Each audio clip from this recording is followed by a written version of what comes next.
Bonjour les amis. Comme nous sommes dimanche, aujourd'hui nous quittons Marc pour retrouver l'évangile de Luc au chapitre 3, les versets 15, 16 et 21 et 22. Voilà. Alors évidemment, à chaque fois qu'on change d'évangile, on change un petit peu de période, marche avant, marche arrière, tout ça. C'est aussi un peu l'avantage et l'inconvénient, vous savez, de faire un petit peu une visite tous les jours. C'est qu'on fait une petite visite, alors c'est un petit peu... voilà, ça prend pas beaucoup de temps, mais d'un autre côté, après, ça fait un petit peu genre un puzzle, et puis le puzzle va se mettre ensemble. Voilà, vous inquiétez pas. Que nous dit cet évangile de Luc ?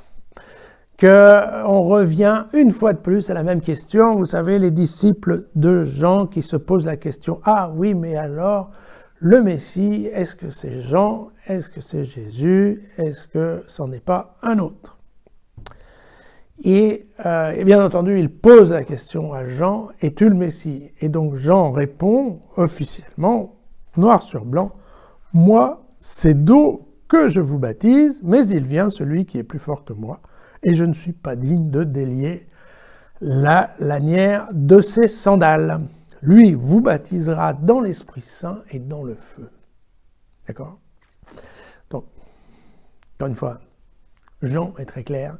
Jean le dit bien. Je ne suis pas le Messie. Bien. Alors, comme tout le peuple avait été baptisé, Jésus a été baptisé lui aussi. Car en fait, bon, c'est pas très bien expliqué ici, mais c'est le jour, nous sommes le jour du baptême de Jésus.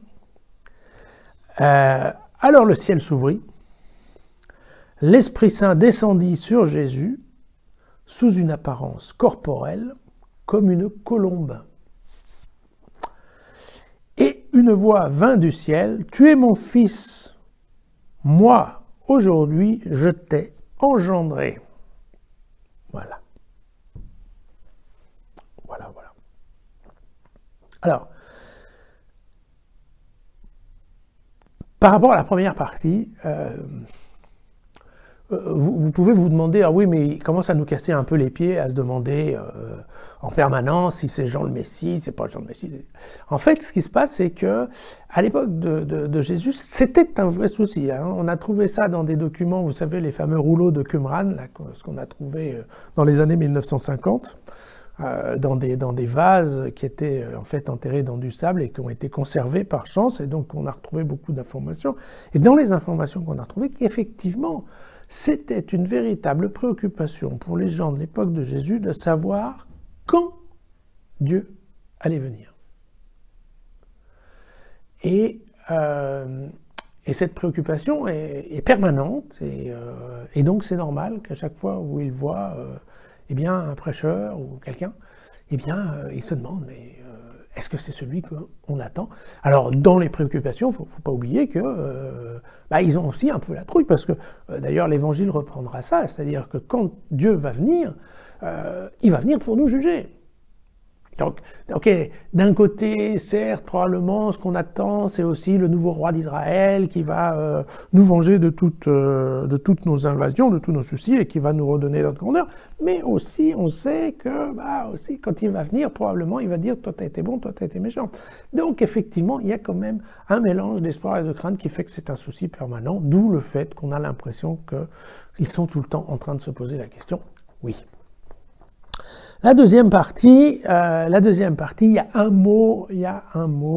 Alors, la deuxième partie, qu'est-ce que c'est? Ça, c'est une chose qu'on apprend en théologie, c'est qu'à toutes les fois où dans les évangiles ou dans l'Ancien Testament, Dieu apparaît.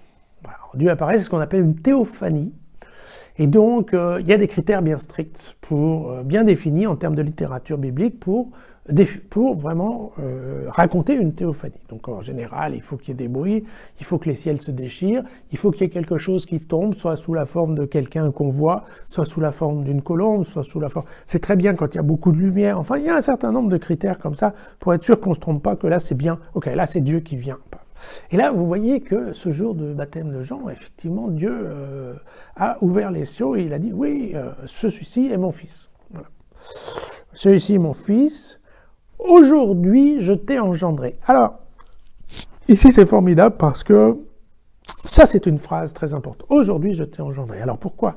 D'abord parce qu'il y a le aujourd'hui. Alors, je vous avais parlé, entre autres dans l'avant-propos, de cette fameuse science, entre guillemets, qu'on appelle la christologie, qui est le fait que les théologiens se sont toujours posé la question, probablement ils continuent, de savoir si Jésus, dès le départ, savait qu'il était Dieu, ou bien il savait pas, il n'était pas au courant, il avait une vie d'homme, et puis au fur et à mesure, ça s'est transformé. Alors, d'une part, l'autoconnaissance de Jésus, mais aussi le fait, je ne sais pas, est-ce que Jésus, effectivement, avait pris... est-ce que Dieu avait choisi Jésus humain, et puis qu'après, au bout d'un moment, il lui a donné des pouvoirs. Enfin, bon, à partir de quand, et c'est ça, c'est la grande question de la christologie, à partir de quand Jésus est devenu Jésus-Christ? C'est-à-dire, à partir de quand le bonhomme, Jésus, est devenu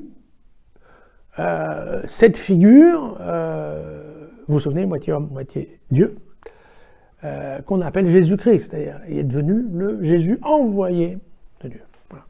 Et là, évidemment, dans cet évangile de Marc, il y a le fameux « aujourd'hui » qui fait qu'un certain nombre de théologiens ont dit, voilà, Jésus est devenu Jésus-Christ au moment de son baptême, parce que c'est au moment de son baptême que Dieu a pointé son doigt. Voilà. Alors après, il y a le terme qui est passionnant, qui est le terme « engendré ». Pourquoi? Parce que il a fallu trouver une parole pour parler de ça. Je vous souviens, dès le départ, je vous rappelle, c'est le problème de l'Église, même de l'Église primitive, c'est de dire, ah oui, Jésus, moitié Dieu, moitié homme.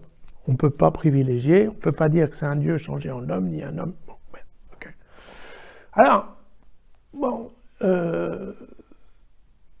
si... Alors, vous savez qu'il y a l'idée à l'époque, c'est que Dieu a tout créé, n'est-ce pas, la Genèse.